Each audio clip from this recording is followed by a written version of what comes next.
Our first function that we are going to study everything about it is the linear function.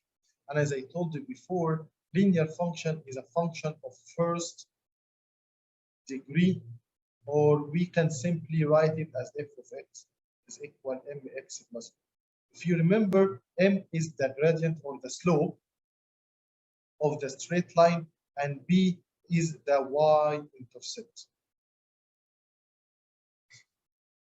So do you remember y is equal, slope is equal y2 minus y1 over x2 minus x1. Let's go a direct example asking for the slope. What is the slope between these 2 points? So directly you say that it's 1 minus 3 and negative 2 minus 2.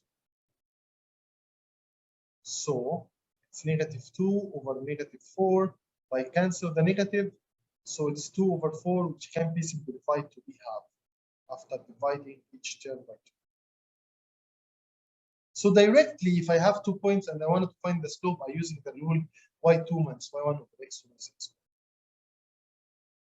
What if the given is in the form of the function f of negative 1 is equal to 2 and f of 3 is equal to negative 4? Directly, I change this form into order pair.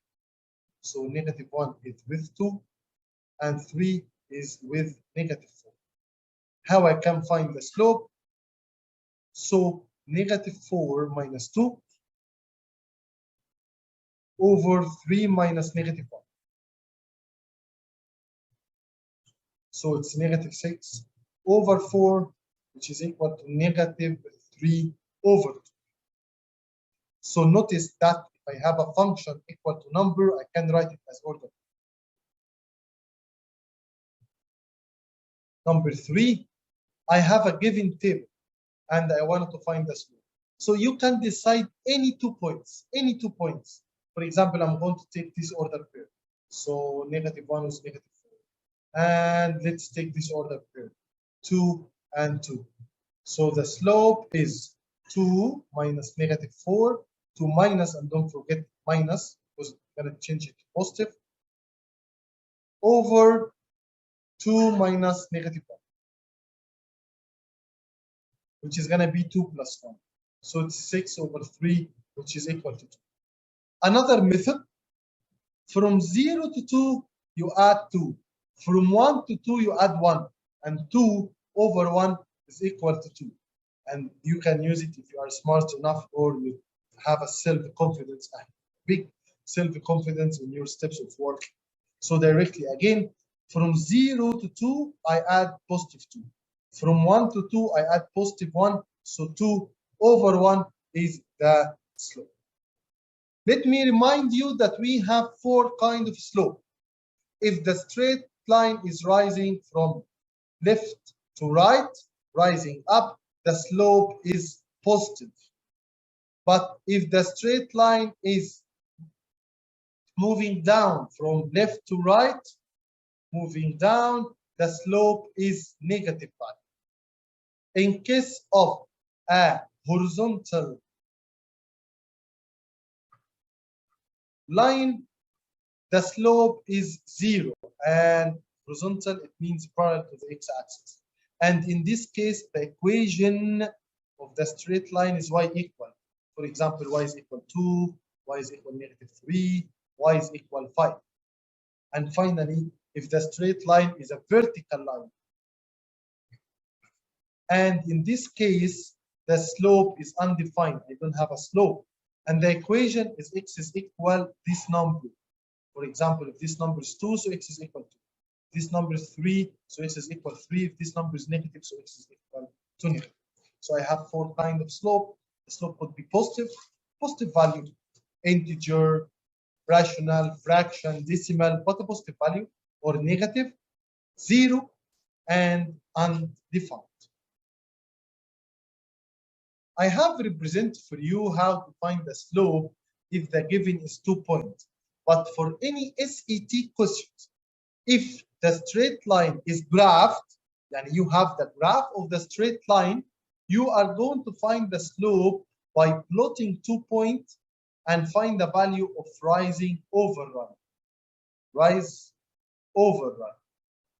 And don't forget that the slope here is a positive value. Again, you should learn how to find the slope from a graph line, because you are going to use it a lot while you are solving the SAT questions. The graph is rise over run, rise over run. You plot 2 points and you count the number of rising, dividing the number of run. Let's take two direct questions. Number one, I have a graph line. This point is the origin, and 1, 2, 3, 4 is the x-intercept, 1 and 2 is the y-intercept. First, I should decide that the slope is negative. I should decide is the slope is. So don't forget that the slope is negative. Then I'm going to plot 2 clearly point on the straight line, rise 2, and run 1, 2, 3, 4, 4. So the slope here is negative 1 over 2. Don't take 2 points and find the slope y2 minus y1 over x2 minus x1, because that will take about 30 seconds from your time, and skill time management is very important for you while you are solving the SAT. Now, let's go to another example. This point is the origin. This point is 1, 2, 3. And let's take this point, which is at negative 2. And I wanted to find the slope, and I'm sure that the slope here is positive. After plotting 2 points, let's count the rising. 1, 2, 3, 4. So I raised 4 and I ran 2. So it's 4 over 2, which is equal to 2. And I'm sure that the straight line, its slope is positive. Now, if I wanted to find the equation of this straight line, I'm going to write it as y is equal negative half x plus 2. Why is 2? Because it's intersecting the y-axis at 2. But the equation of this line is y is equal 2x plus 3, because the y-intercept is 3. We have studied a few minutes ago how to find the slope between 2 given points, how to find the slope from a graph. Now, the third type is how to find the slope from a given equation. We have 2 kinds of equations. The first equation is in the form y is equal mx plus b, and the second is in the form ax plus by plus c is equal to 0. If you have this form, you don't need to rewrite it as y is equal mx plus b. All what you have to do to figure out the slope, that you are taking the coefficient of x,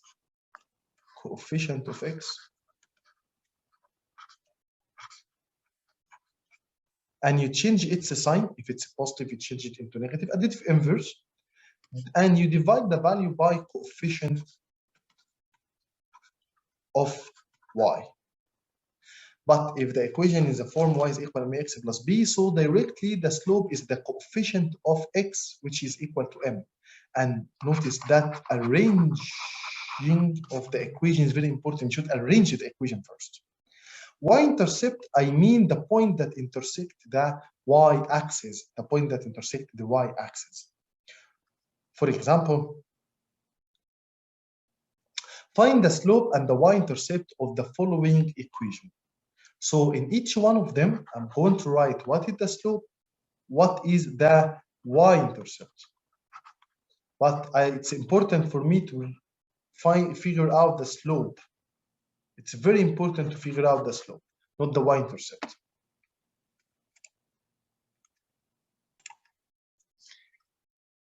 For number 1, it's in the form of y is equal mx plus b. So the slope is equal to 2.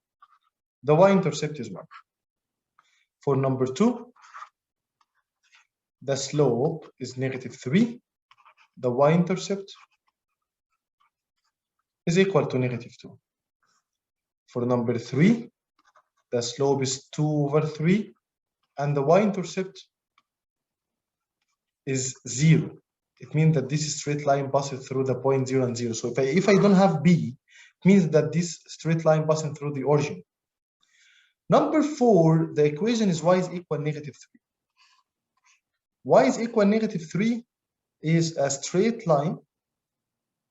If this is the x-axis and this is the y-axis, so y is equal -3 is a horizontal line,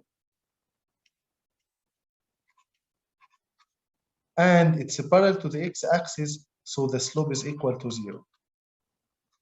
And the y-intercept in this case is -3. But for number 4, x is equal 4 is passing through the point x is equal 4. I don't have y-intercept, no y-intercept. And the slope in this case is undefined. So don't forget that this is a vertical line. This is a vertical line. Regarding number 6, I'm going to divide each term by 2. So y is equal x plus 1. So the slope is equal to 1, and the y-intercept is equal to half. The y-intercept is equal to half.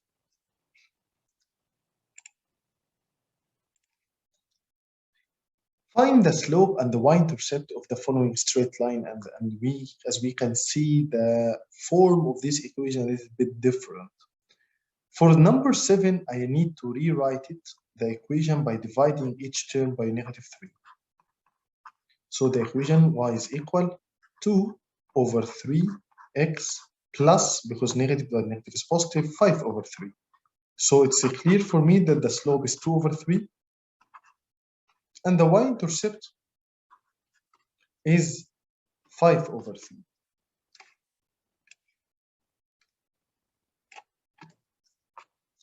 For number 8, I can rewrite it as y is equal, moving -2 to the other side. So it's going to be 2x plus 2. Divide each term by 2.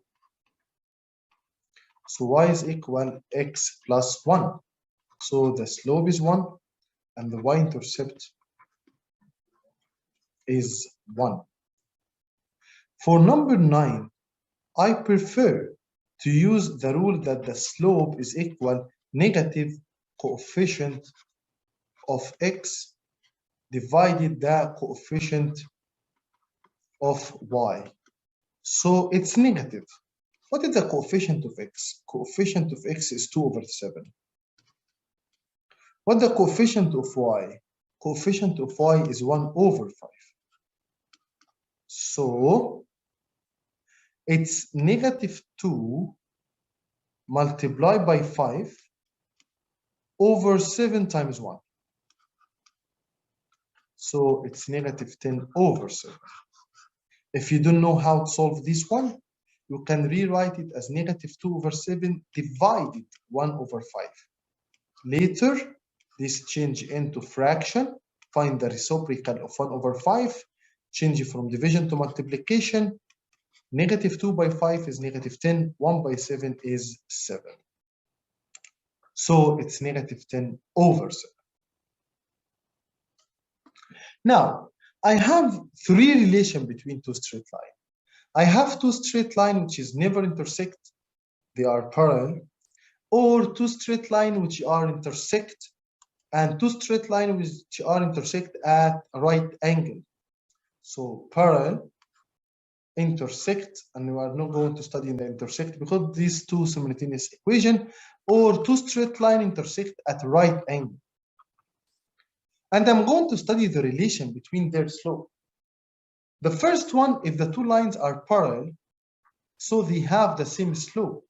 But in the second, if the two lines are perpendicular, it means that one of the slope is a negative reciprocal of the other. If one of them is 1/3, so the negative reciprocal, I'm going to change it into negative and flip 1/3 to be 3/1. So here is an example or a drill that we need to fill about the slope of parallel lines and slope of perpendicular lines. Consider that the first line, its slope is 2/3. So the straight line which is parallel to it is going to be 2/3. but the straight line which is perpendicular to it is going to be -3/2. So I flip, I change the sign. But what if the first one is -3, the second is -3 in case of parallel?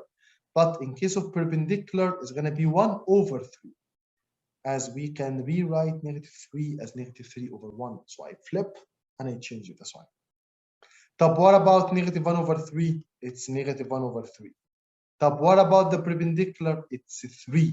I flip, I change the sign. I wanted to add something here. If the first straight line, its slope is 0, so the second straight line, its slope is 0, but the perpendicular, its slope is undefined. This is the relation between two parallel or perpendicular lines or function.